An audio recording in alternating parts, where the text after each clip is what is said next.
So yan guys, mag-harvest tayo ngayon ng sili. Makita nyo po mga hinog na to. Siling Pangasinan po ata ito, hindi ko pa alam ang variety. So mahal po ang sili sa palengke ay I think 120. So binta lang natin ng 80 o 70. Okay na po yan. Mahina po yung sili ko kasi first time ko mag-alaga. Napakasilang pala nito, kailangan ng lagi ng tubig.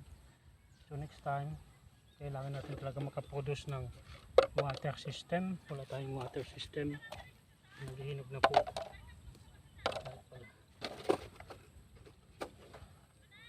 Guntingin natin ito, guntingin natin.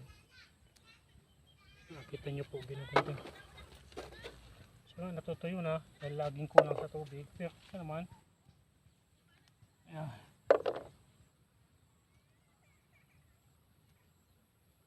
Ayan po, narinig na siya. So hanggang po yan sa dulo, sa baba, mayroon tayong sili. Hindi nga lang kagandahan. So, yan po.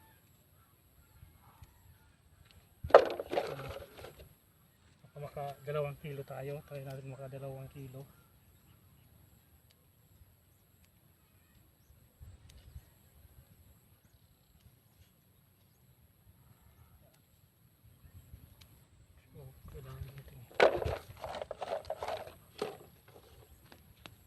Ito pa yung nak.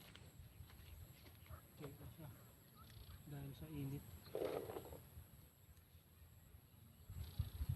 Tanggalin na natin.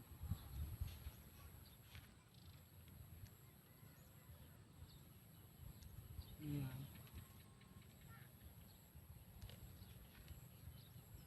So, madalang na kasing umulan. Kaya ito na sitwasyon niya.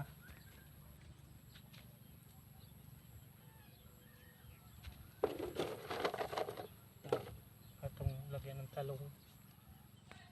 So yan po, papunta po yan doon.